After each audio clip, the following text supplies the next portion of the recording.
The saying goes that data is the new oil. We've always had it, but modern technology is allowing us to exploit it in ways we've never seen before. And that extends to the sporting world too. This is the Architects of Business, Joe's weekly series of interviews with leading entrepreneurs, learning what put them into their fields. I'm Ty Genwright, and today I'm talking to Stephen Smith, who started his career treating sports injuries, and now he uses players' data to avoid them. So listen, take me back to the very beginning. Did you ever think you're going to be a tech entrepreneur, or are you a tech entrepreneur? Are you a sports entrepreneur? I am a tech entrepreneur. I am a tech entrepreneur now. No is the answer. I never thought that I would be a tech entrepreneur, but now looking at what I do now, would I do anything else, or would I do it again after this, or I think absolutely. Like, this is an industry that I have a huge passion for now, and is extremely exciting. But sport is where your roots were, and you were kind of tussling with whether to go into the corporate world or try to be a sports professional. Isn't that right? Yeah, I mean, if we rewind all the way back to school, I was kind of contemplating whether to go and be an accountant and do the same thing as my dad and go and work with him, or whether I should go and actually follow my dream and go and work in sport. And sport and health, the intersection of both, which was always my interest and passion. And I decided to give it a blast and go and have a look at sport and see what was there, despite the fact that my dad told me that there was no jobs in sport and it was a waste of time. Went on my journey in sport and I suppose haven't looked back. I mean, you hit the nail on the head there, didn't you, by saying that was your interest and that was your passion. And if you are interested and passionate about it, you're more likely to cut through, aren't you? Yeah, I mean, listen, it's funny now because when I look back on being in college, and I was actually with a college friend last night, and both of us ended up working in professional sport, and when we looked to our class, I think out of the rest of the group that was in our class, nobody ended up working in professional sport. And if you looked at the rankings from I suppose an examination perspective, we probably weren't in the top two. When I say probably, we definitely were in the top two. So I think it's funny, and I think if you asked the lecturers at the time who out of that class would have went on to do, to be in those roles later in life, it definitely wouldn't have been us that they picked. Your dad thought you were mad, but I guess, contrast your generation with his, and sport wasn't as much of a profession back then. I mean, rugby wasn't even probably a professional sport when he was kind of making his life decisions. Oh yeah, so it certainly wasn't professional sport back then, and there was very little professional sport, I think, globally back then. But when I was making those decisions, it was, and professional soccer had become such a big thing, and professional sport all over the globe was huge. But I think it was still hard for people from traditional business backgrounds to look at sport and see there was a huge opportunity there. So you were working in rehab, isn't that right? Yeah. Talk to me about the kind of work you were doing. I actually sat on the intersection between the strength and conditioning department and the medical department within Leinster. So my specialisation essentially was in return to play, rehabilitation, and injury prevention. So I essentially took all of the injured players from when they got injured and basically did every piece of work with them until we put them back on the field. And then I also managed all aspects of injury prevention for the organization too. So I would look at what types of injuries are occurring, how can we put in best practice training methodology to essentially ensure that we kind of prevent from getting those occurring.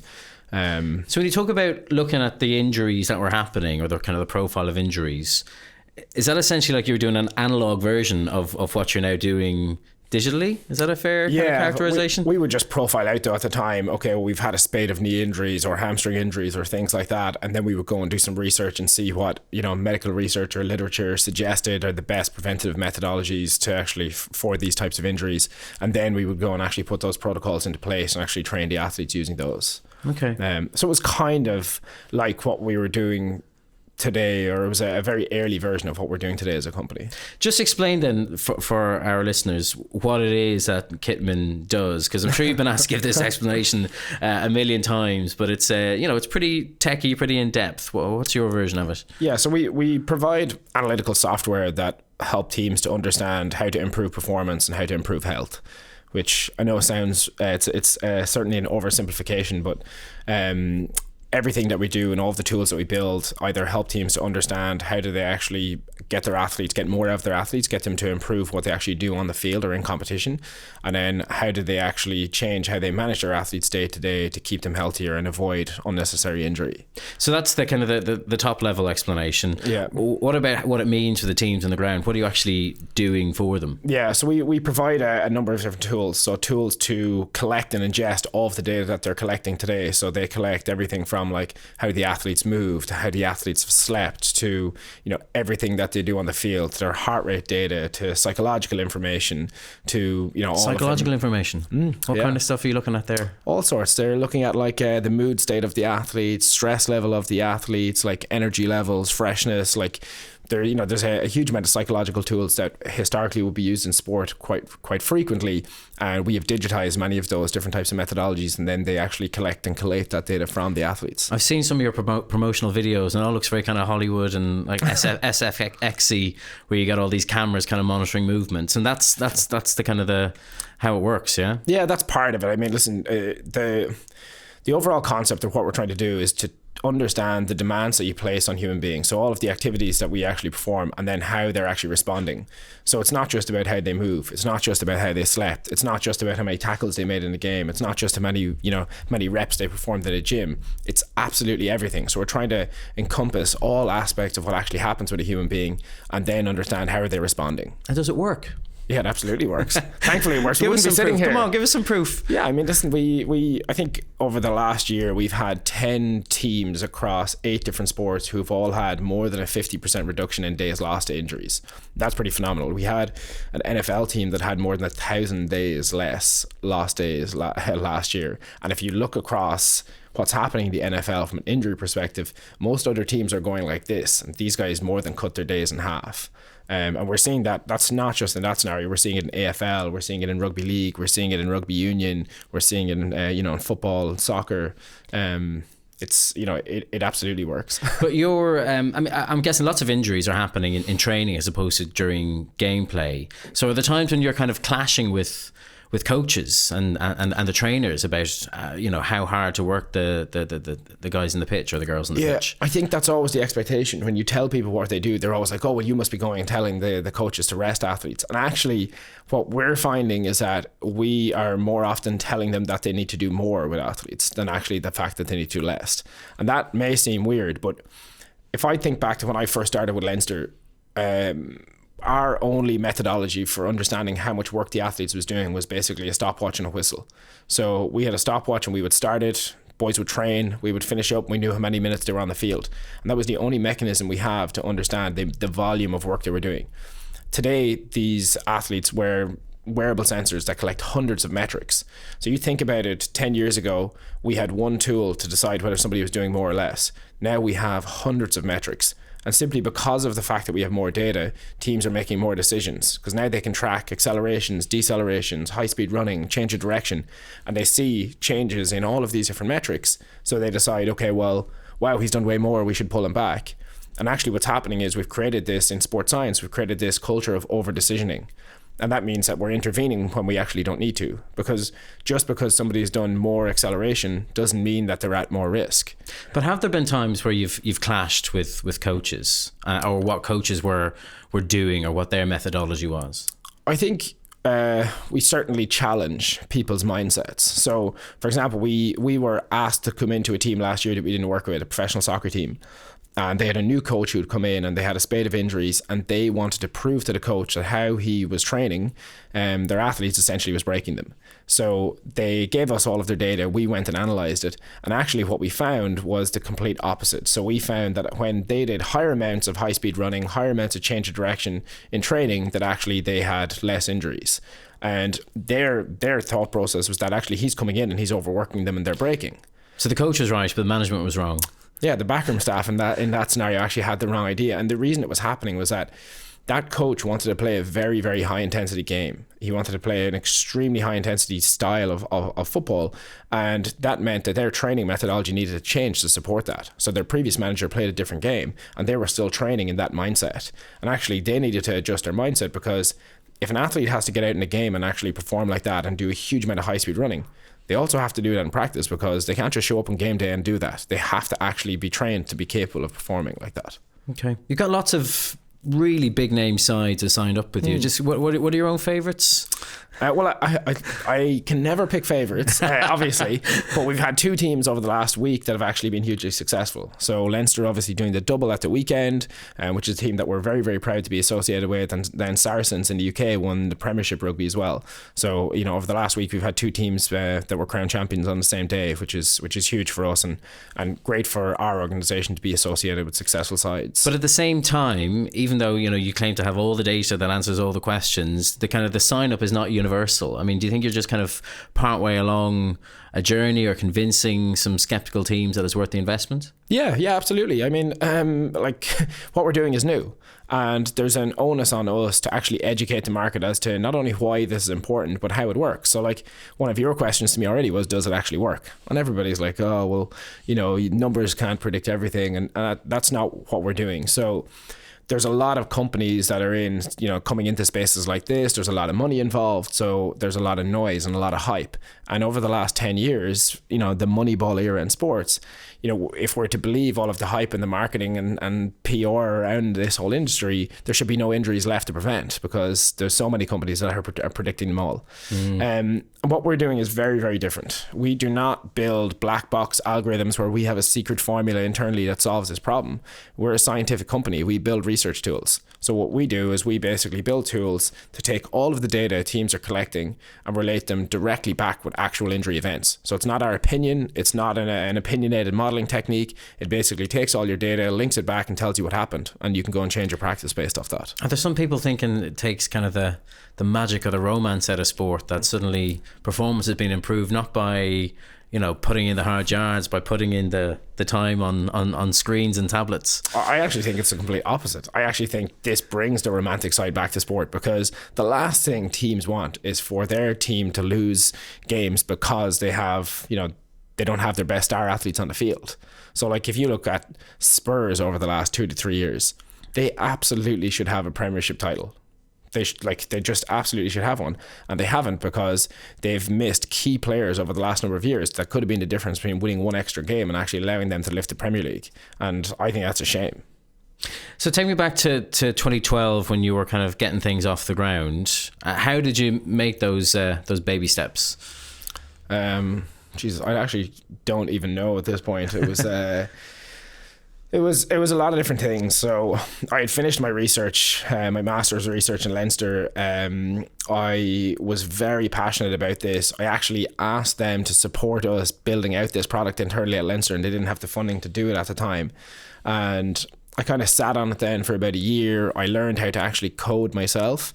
So I actually wrote up the very first version through like VBA code, and it was just so limited, and we were very, very, very limited in terms of what where we knew we wanted to get the system to, where we knew we wanted the capabilities to be for what we were actually doing in Leinster, and it just wasn't there. So I entered a pitch competition with Enterprise Ireland, and was lucky enough that actually we received the funding off the back of the pitch competition. So I think we were one of either two or three startups that were selected, and that was it. They gave us the initial funding, and I mean, by its very nature, it's a type of business, I'm guessing, that it takes a lot of R&D up front, and it's going to take a long time to actually start seeing money coming in. And we're still like really, really intensive from an R&D perspective, because again, we're trying to essentially build a pile of research around both how you optimize human performance, but also how you actually optimize human health. And they're two big topics, and the more we find, the more, you know, the more complexity there is, and the more things you need to factor in, and the more work that needs to go into it to actually be able to solve the problem. So what were those hurdles you had to get over in the early days to to keep going? I think, listen, it's always a really tough balance between how do you show, let's say, your investors that you can get enough penetration in the market and that teams really believe in this and get behind it, and then on the other side of that, how do you actually build a product that actually meets the needs of your clients? And like, from my perspective, being a nerd and being like a real scientist, I would love just lock me in a room, leave me there for 2 or 3 years, don't want to talk to anybody, don't want to go and sell anything, just want to go and build this thing, and then we'll come out and bring it out. And obviously from a business perspective, that's just not viable or reasonable. But it means that it's challenging. We have to showcase that this is not just a rugby product. So that's what we were told at the start. Is this just a rugby thing? So then you have to go and actually get yourself into other sports. And then the problem or challenge from a business perspective is that well, actually, the types of data that they consume, the questions that they're asking, the problems that they're solving are all completely different than the rugby ones. So you're talking about yourself there as a scientist, a sports scientist, and earlier as a tech entrepreneur. Yeah. Is it hard to kind of balance the skill sets that are required for each of them? Yeah, absolutely. And one of them comes a hell of a lot more naturally to me than the other. Which is the scientist bit? Yeah, I mean, listen, that's what I fall back to, because that's where my research, that's where my training, that's all my practical experience comes from that. Now, I love the business side of things as well. And I'm really, really growing into that. But it's an area that, after working in Leinster for whatever 7 or 8 years, coming straight from college into that, having never been really in the business world before, that's something that takes a hell of a lot of work, and it's not something that I had any experience with. And it takes a village to raise a child, and investors to kind of grow a business. So you've had some strategic input, haven't you? Yeah, we have. I mean, listen, we've had strategic input on the sports side through some of the early stage angel investors like Kevin McLaughlin and Jamie Heaslip, who got involved. But we've also had like a hell of a lot of strategic investment through our Series A investor, John Malloy from Blue Run Ventures. He's been absolutely phenomenal for the company, him and all of his partners at Blue Run.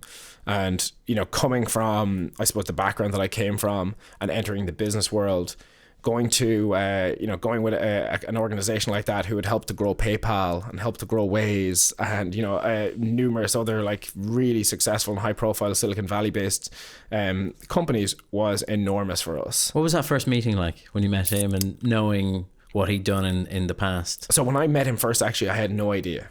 So I met him and I was just told he was an investor and he was interested in chatting, because Jamie Heaslip actually had met him on, he was giving a guided tour of the Aviva Stadium to a group of investors, and John was on the trip and he was talking about his kind of investments, and Jamie was sharing with him some of the ones that he was into, and he said, oh, well, those guys sound interesting, can you put me in front of them? So I went and met him for lunch the next day and chatted, and I had no idea of his background at all. And he's a very like unassuming character, good listener, and sat there taking it all in, expressed some interest, said, yeah, listen, let's keep in touch. And I thought that would kind of be it. And then we had some dialogue over a couple of months, and then I met him maybe 3 months later over in the UK before the Ireland and England game of Six Nations, and he was there with the other partner of Blue Run. And we had a really good conversation. They asked a lot of probing questions. They wanted to understand, where could this get to? How big can it be? Can it touch everybody? And at the end of the conversation, anyway, they said, yeah, listen, we'd be interested in putting 4 million into your Series A. And I sat there going, that's interesting. Indeed, yes. Yeah. But I kind of thought as well, like they were, blowing a bit of smoke and nothing will kind of come of it. And sure enough, the next week we get a term sheet sent across by email, and that was the start of it. So listen, there was a hell of a lot of luck, and it was a very different fundraising process than a lot of companies that I know of over here go through. And that was the conversation that's on a certain level has changed your life, isn't it? It's absolutely changed my life. Yeah, it's changed everything. Well, you're no longer living in Dublin, are you? Yeah, I don't live in Dublin. I do something completely different for a living. But the experiences that I've had, the challenges that I've had to kind of overcome as part of growing this business, the personal and professional growth that I have had to come through because of this has been amazing. Absolutely amazing, like completely life-changing. Not just the moving, like the geographical life changing, but like from a growth perspective, it's been phenomenal for me. So, I mean, it's changed the way you work in terms of your approach to putting in the hours, or what difference has it made for you on a professional level? I think the hour side of thing was never an issue. Like, again, coming from professional sport, people think that you do show up at 10 or 11 o'clock in the morning, people run outside, have a kick around, and then they go home and play PlayStation for the afternoon. And I can tell you that it's not like that at all. And in fact, most of those guys are in at like 6 a.m. in the morning. They're not leaving till 6 p.m. in the evening. You're gone away traveling at the weekends. Yeah, there's a down day from training during the week. But guess what? All of the guys who aren't playing, or all of the guys who are injured, they're in on those days. And then, the holidays are great. You get 4 or 5 weeks at the end of the year. Well, all the guys that are injured and are trying to get their place back, they're not going on holidays and they want to stay around. it's hugely time consuming. So I think coming into the professional world, having actually built up that base in Leinster, made it a hell of a lot easier. But I think what has been different is, it was a lot more routine in Leinster. There was a game every week, and that game was going to come, and we were going to win or we were going to lose. And I was judged on whether either players did pick up an injury or whether we got the injured players back out and they could play. But the pressure from my perspective was not the same. I'm now judged on, are we making enough money? Are we growing enough clients? Are we developing technology that really will change the world? Can we showcase that this is not just a sports product? Can we showcase it's not just a rugby product? Can I manage all of the issues that come up with employees? Can I hire the right team? Can I showcase that essentially there's an enormous platform here to really change the way health is managed globally. How do you manage, Stephen, balancing your personal life now with your professional life, or is there a balance at all? Listen, I try to seek balance. I don't have superb balance at the moment, if I'm blatantly honest, but that's fine. That's my expectation. This is a startup business. We're trying to achieve high growth and high velocity. And I'm all in on this. So I never expected to walk into this and to be going into work at 9 a.m. in the morning and going home at 4:30 and then putting my feet up and having long weekends and bank holidays. So how I manage it right now is that I try to go hard in all directions. So it's get to work early, get everything done, try and get out of there, get home, and I try to get home and see my kids every day and get to put them to bed. And then, when I am off and I'm not traveling, my time with them is the most important thing to me. So I think one of the things that makes it easier actually about being in the States is that when I do get back there, we don't have, a huge amount of friends or family based there. So we're not getting pulled and dragged in 10 different directions. So actually when I am there, I get to concentrate my time with them and make the most of it. And it's different, I guess, when it's your business. I mean, it's one thing having, a boss living in an ivory tower telling you to come in early and stay back late, and you don't feel like you're benefiting from it. But you're building something here that you're going to benefit from in the long term. Yeah, I mean, listen, it's all or nothing. It's a different energy, I guess. Yeah, it's a completely different energy. And listen, it's we either win or we lose. So, I'm under no illusions about that, and I understand that the responsibility is on my shoulders as the CEO of the company, as a founder of the company. Our success, essentially, it's not entirely, I'm not the one doing all of the work, but essentially the responsibility of whether we win or lose in this comes down to me, and that's relatively serious. I mean, how have you gotten into the role of CEO? I mean, how does it feel? I'm guessing you've been having to pick up your skills as you go along, as opposed to someone else who, is catapulted in with a lifetime of experience in business and managing people and managing a company. Yeah, listen, it's challenging. It's challenging. It's really, really exciting. It's very high pace. I think there's a huge amount of responsibility, and I think, again, John Malloy has been pivotal in my role as CEO and my development as CEO. And I think in the early days when I moved over, I was like the highest of highs and the lowest of lows. So, the great days I would get really excited about, and the bad days I would get very upset about, and they hurt. And I certainly wore my heart on my sleeve. And I think one of the things that he's tried to coach me through over the years is actually to be a lot more steady. And as the captain of the ship, essentially, you need to be, because everybody else responds to you too. So I'm a very high energy person. So I bring a hell of a lot of enthusiasm and excitement every day. And I just try to maintain that all the time, and to try and just even maintain more of an even keel. So what were those high and low points? High points is what, signing up a new team? Yeah, high points are like, signing up new teams, bringing in great staff members, making breakthroughs with the technology, bringing in more capital, the things that we gauge ourselves on every day. But then, we've had low points where essentially there'd be huge clients that we'd be trying to attract, and maybe we don't close a deal. Or maybe we lose a deal to some other organization, and where we believe that we're the best fit for that organization, and things like that are really, really hard and really hard to deal with. And does everyone else in the company kind of feel those highs and lows in the same way that you do, or is it just because you're the founder, the CEO, the idea man, that you feel more? No, I think we all heard. I think that we've a very, very tight group of people who really are bought into what we're doing, and I think that really hurts them. And I think other things from my perspective, like we got a lot of things wrong, along the journey, and we hired maybe the wrong people, and then we had people who left the organization and things like that, and those things actually, they're growing pains, but they were part of us trying to figure out, okay, well, who are we as an organization? What are we trying to achieve? What types of talent do we actually want in here, and why? And what type of people? What type of organization are we trying to create? What type of culture and environment do we want for our staff and our team? So have you had lessons to learn kind of about how to manage talent and manage people and get the right people in the right places? Yeah, I think that's probably the area that if I look back on that I got the most wrong in the early stages was people.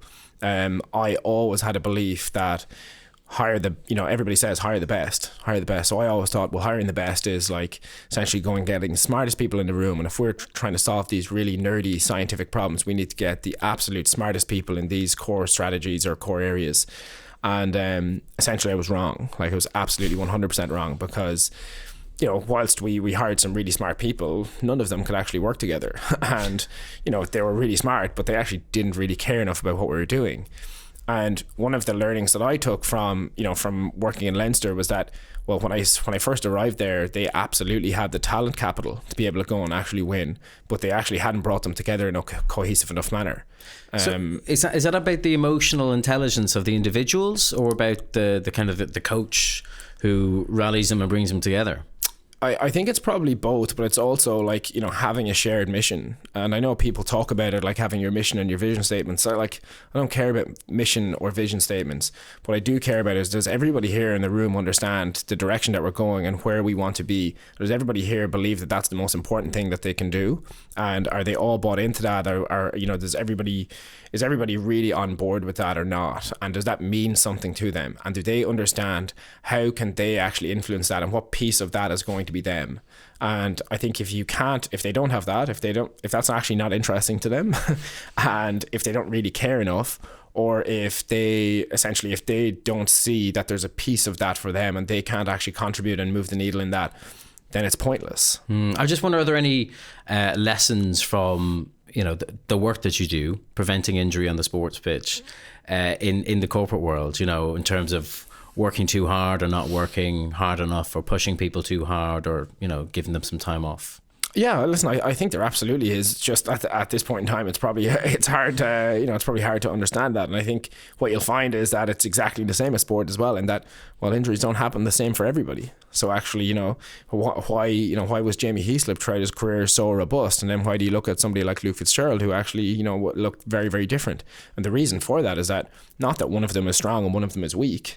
Basically, they're different. And you need to understand that, and that they're the types of tools that we're trying to build to actually understand those differences. I want to talk a bit about, I suppose, the wider field in which you're operating, the professional sports world.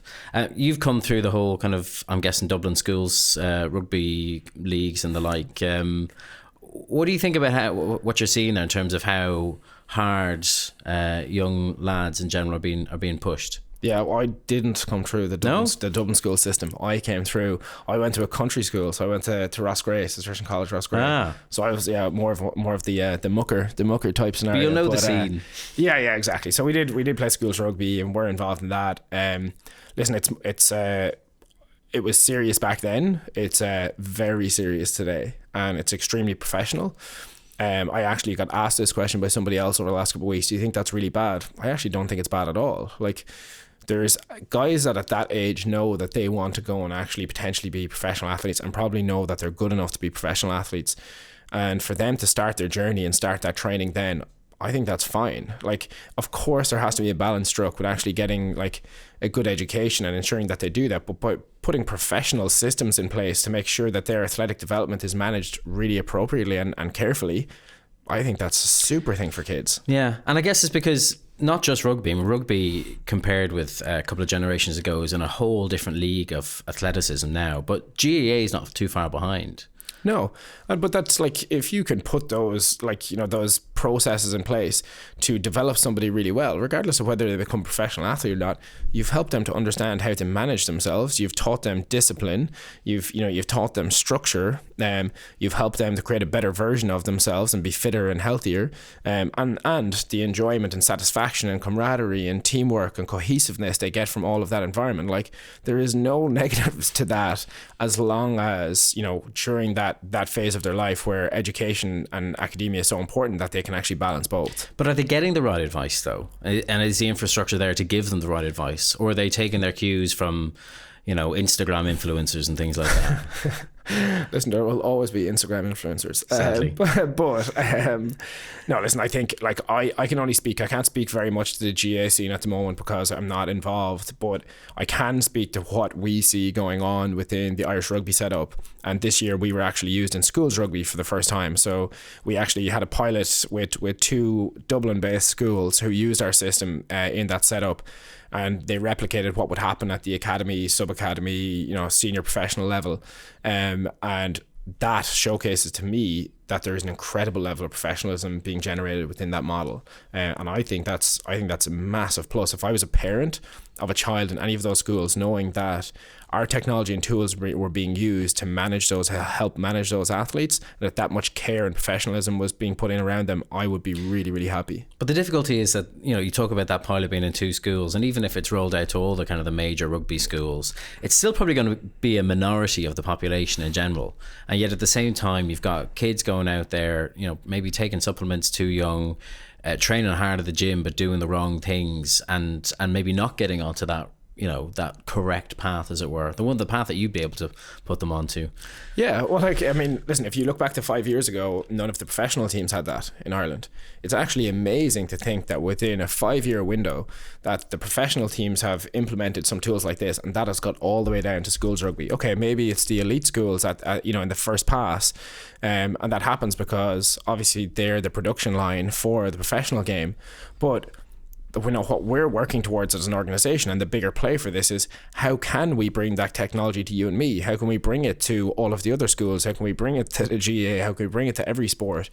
And we find that incredibly exciting, and we also know that we're capable of doing it. The technology is capable of answering those questions and solving those problems, and now we just need to actually work on the form factor to give that to a different person within a different environment. Yeah. Are there things you see people doing at the gym that you think, that's a mistake? I hate going to the gym. Yeah, I hate going to a commercial gym because it frustrates me seeing what we see. I think, I feel like the fitness industry can be really good and really bad, or the health, fitness and health industry can be really, really good and really bad. And I think there's like any industry, there's great trainers and there's really poor trainers. And I go to the gym, and see some things that are recurring there and think, God, somebody should help that person, and somebody should give them a better way. And again, I think that technology actually can be a vehicle for things like that. And over the years, as we democratize this down and bring it to you and me, we actually can be a forum for that, and we can be a channel for that, and we can help to actually educate people and help them to understand why, and really help them to actually achieve their mission, which maybe, the reason they signed up to the gym is maybe to lose weight, maybe it's, to get fitter, maybe it's to not have a heart attack, maybe it's to whatever it may be. But if we can help them to do that, and do that in a decent way, and also take the stress away from me when I go to the gym, so I don't have to see that would be great. And is there something, are you looking at something that could fit in our pockets or fit on an app that, or is there any substitute for, do I need to turn up at your lab and you have a look at me doing some movements and what have you? No, we believe our technology can be used on somebody's mobile phone. So, today you pull your phone out of your pocket, and, whether it's, S Health or whether it's Apple Health that you open up, you can look at the number of steps that you've taken, you can look at your heart rate, you can look at your sleep, you can look at the number of flights climbed, things like this. That is exactly the same as what we see, what we saw in professional sports 10 years ago. They were putting those units on their back, they're running around with that, but we don't need a unit on our back, we have it in our pocket. We're carrying it around with us every day, and people are using multiples of different types of wearable sensors. They're tracking everything in the same way that professional athletes do. So there is no reason why we can't do exactly the same thing that we do in elite sports with consumers. The only significant difference today is that within the elite model, you have professional coaches, professional strength and conditioning coaches, you have professional, physios, things like that. consumers don't have that. So it means that instead of just serving back up, hey, this is what we see in the data, you have to serve up, hey, this is what we see, this is what you should do next, and here's your menus. Essentially, this is what it looks like, you choose. And that's not hard. Like, there's work involved to get to that point, but that's not violently different to what we're doing in the elite model today. Back in the professional sphere, I mean, one of the big injuries that people are talking about a lot, particularly in rugby and in American football, is concussion. I mean, is there anything in your data that talks about the likelihood of somebody suffering a concussion? No, I think, listen, one of the biggest challenges with concussion today is diagnosis, and really understanding concussion. So it's difficult to diagnose because it manifests itself in multiples of different ways. So it's not as easy. That's why they take them off the field and have 10 minutes. It's not as easy as just saying somebody's concussed or not. And even when they take them off, they're generally unsure. They're looking for telltale signs. They can't make a clear definition or diagnosis. And then one of the other issues with concussion is return to play or rehabilitation from it, because it affects you in multiples of different ways. So it can affect your cognition. It can affect you, you can have symptoms that essentially, headaches and dizziness and nausea and things like that. It can also affect your vestibular system and balance. So there's multiples of different threads for how concussion affects you, and you don't have to have them all. You don't have to have symptoms of them all. You can have one symptom. The problem is there isn't a clear and accurate way to test all of those different types of potential problems. So right now, from a causative factor and understanding why did they occur, the data would not be strong enough because we actually don't have a clear enough definition or diagnosis. And what about the reactive approach, taking someone off for 10 minutes and monitoring them? Is it enough? Listen, I think it's better than what was out there before. And I think over the last couple of weeks, I've actually met with 2 to 3 different companies who are probing on different areas around concussion and research around it. So I think everybody is moving at it pretty fast. Everybody understands the importance of it. I think some of the things that we have seen that's quite interesting in the data is that we've actually seen that athletes who have been concussed and diagnosed with a concussion actually have somewhere between 2 to 3 times or 2 to 3 times more likely to suffer a soft tissue injury within the next 12 to 18 months. And that tells you something about what goes on from a vestibular coordination, balance perspective, because or even reaction and coordination, because why are those athletes then suffering soft tissue injuries? Is it because they actually their coordination and reactions are not as good because they're impaired? And they're things that I'm really interested in, because I'd like to see the research start to support that and help us to understand, well, should that person be back out there? Is there something wrong with their coordination? Can we actually rehabilitate that better? Can we prevent them from picking up those injuries because of that? Have there been any kind of standouts, being that guy or girl is not human, surely? They can't withstand that. Yeah, listen, there's obviously lots, and for very different reasons. But, there's people like Devon Toner, who, people within the Leinster and Ireland setup will laugh at because he's not the strongest guy, from a gym perspective, but he is the most durable and resilient, one of the most durable and resilient players I've ever seen.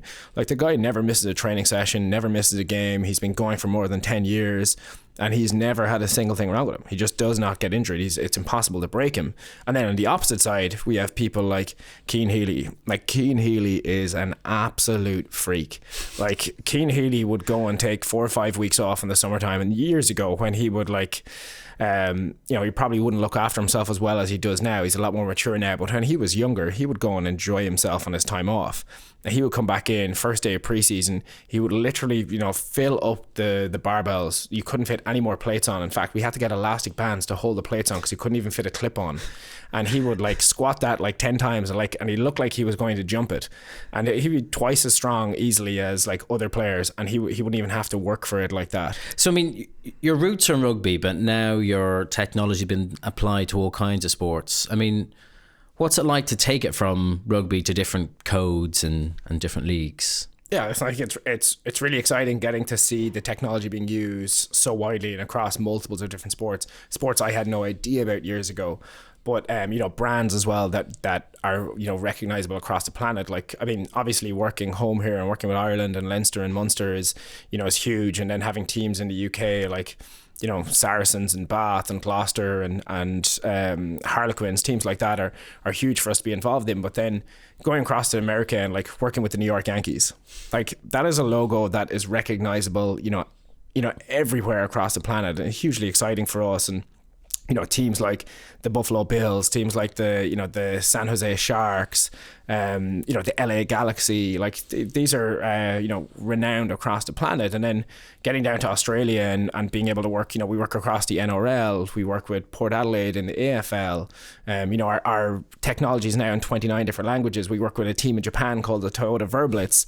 We work with Hammarby in Sweden.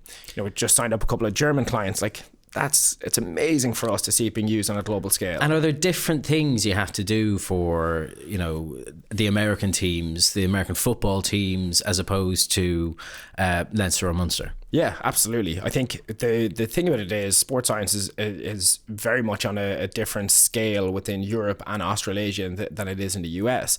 And most people think because there's more money involved in the US sports that actually it's way advanced. Actually, it's not.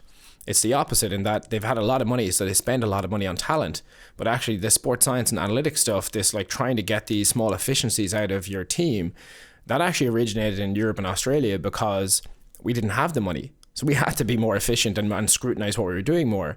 So within the US model, there's a lot less appetite for anything that's difficult or challenging. It's got to be really simple and super easy for them to actually harness. Whereas in Europe, we don't mind actually rolling our sleeves up and actually doing a hell of a lot more groundwork. And our athletes, from a cultural perspective, they don't mind actually doing more. Whereas the athletes in the US, like, they don't suffer fools lightly. And if the technology doesn't work and do what it's supposed to do, then it's over. And it's a serious money saving exercise, isn't it? Because I guess if you've got an expensive player and he's got a few weeks or months off, that's a lot of money down the pan. Yeah, well, I think the average NFL team, I believe last year spent something like $27 million on injured player salaries in one season. Average team. That is the average, each individual team. Yeah, that's a lot of money to. That's a lot of money. If you can help them, if you can help them to reduce that cost by 20%, that is a phenomenal amount of money that you can save them. And outside of the money, we've actually done some research showcasing that there's a direct relationship between the amount of talent you put on the field, essentially, so the amount of contract value that you put on the field and your ability to win games. So if you can actually put more money back on the field, it's not just that you're actually saving the money, it's actually the fact that they're winning more games. Listen, what stage do you think kind of Kitman is at on its journey now? I mean, what's it now? 6 years in existence. 2 years in the US, is that right? We're about 5.5 years old as a company. I moved over to the US 3.5 years ago. But we moved over there. We barely had a product at that point in time. We were very much early stage and bootstrap before that. We're still young. What we want to do is extremely ambitious. We have huge vision for where this technology can go, for what it can actually do, for how it can actually support people. So, I'd like to think that we're still in the toddler phase. We're just starting to work out how to walk. And listen, I don't mean to say that in that I should discount the success that we've had. It's been absolutely amazing. And to think, if you had told me 3 or 4 years ago before I moved to the States that we'd now be working with 150 teams across so many leagues, I would have bitten your hand off for that. But I also now can see the power of what we're doing and the application that can have across global sport, but also how that can really go and change the way we think about like digital health. And I'm just so excited about where this can get to. So what does kind of a picture of success look like to you? I would love to be able to walk in and do this podcast again in 2 or 3 years' time, and for you to say, I'm using it now. Like, I'm using it now and it's absolutely amazing. And I bring my phone into the gym with me. I run through my programs in the morning. Because of how I slept last night, it changed what I was actually going to do. I'm feeling great. I'm feeling healthier. I'm feeling more energetic. Like that for me would be like real validation of the fact that this is actually working. And what I'm saying to you here is real. So for the time being, the slog though continues, I guess. Is it fair to call it a slog, or is it exciting? Yeah, listen, it's a slog doesn't mean that it's bad. Yeah. It should be a slog. It should be hard. I mean, anything that's worth it is hard. So, the journey certainly continues. But I think it gets more exciting over time, because it gets more exciting over time as we continue to get closer to actually, doing what it is that we're talking about doing, and seeing the results. So I actually think even though it gets harder, the further we go, it actually gets more exciting and it's more worthwhile. Is there a line? I mean, you're not making money yet, isn't that right? Yeah, well, we're not trying to. We're not trying to be profitable at the moment. Our focus is very much on innovation, because essentially what we're trying to solve, the problem we're trying to solve is so big that we can either say, okay, we'll try and achieve that over 100 years and never actually do it, and we could, bootstrap the company, keep it, we could be profitable if we wanted to be, but it's like, my mentality is go hard or go home. But you're talking about profitability like it's some kind of like a nuisance thing, like you don't have to worry about ever. I mean, Yeah. is there not a plan? Is there not a plan for it at some point? Yeah, there absolutely is. But so let's say we just wanted to stay and just be an elite sports company and just work with professional sports teams. Yeah, we could be profitable. Like, we could cut half of our staff and be profitable right now. And the product that we've built is probably good enough to support that for a period of time. But that's not what our mission is. That's not what our goal is. We want to go and transform the way that people think about improving performance, improving health, and we want to take that to a far wider scale. So we're investing in people, we're investing in technology. Is that one of the key differences between a kind of an average business person and a tech entrepreneur? That kind of attitude, that profitability doesn't matter. Is that one of the things you've had to learn since going to California? Yeah, it's not that it doesn't matter. Yeah, it has. It's one of the things I've had to learn is that it's not always about that. It's not always about getting there to profitability. In fact, investors look at you. If I went to an investor today and said, hey, we're looking for X amount of money and we're going to turn profitable in the next couple of months, they probably actually wouldn't be that excited about it. They want to see a way for them to invest more equity and capital into a company to get a large enough shareholding, and they want to see that this company is not going to move like this, and be okay, that it's actually going to go and skyrocket, and that the market potential is enormous. And that's why it's different. And it is hard to wrap your head around in the beginning. For me, it certainly was. It's like, so we just keep spending more and more and more. But the concept is that, where we're doing that, we're investing in all of that because we know once we get to this inflection point, then it's going to move. And that's going to be transformative for us. Is that one of the things you've had to learn then along the way? Is that one of the key differences between the Silicon Valley business attitude and the Irish business attitude? Yeah, I think, listen, there's lots of differences, but I think, that's certainly one. I think they're very gung-ho, their mentality is yeah, let's go at this and do it. And we're a little bit more let's take it slowly and let's go and we'll grab that one and then we'll grab that one and then we'll keep building. And they're just they just run at something and move at it. And I think, one of the other big learnings for me is that I think we're a little bit more humble. We're a little bit more apologetic about, how we actually approach business and, how we actually, how we bring ourselves in and present ourselves in meetings and things. And I think one of the things I've certainly learned from America is that they have no problem standing up and bashing their chest and telling you how good they are. And I think, there's obviously limits to that, and there's an other side of the fulcrum. But I think as Irish business people, we should be a hell of a lot prouder about who we are and what we're doing, and we should have no problem coming in and telling people how good we are and how amazing what we do is. And I don't think there's anything wrong with that. Even if your mates back home think you're a bit of a... Oh yeah, listen, my friends from here will give me abuse no matter what I do.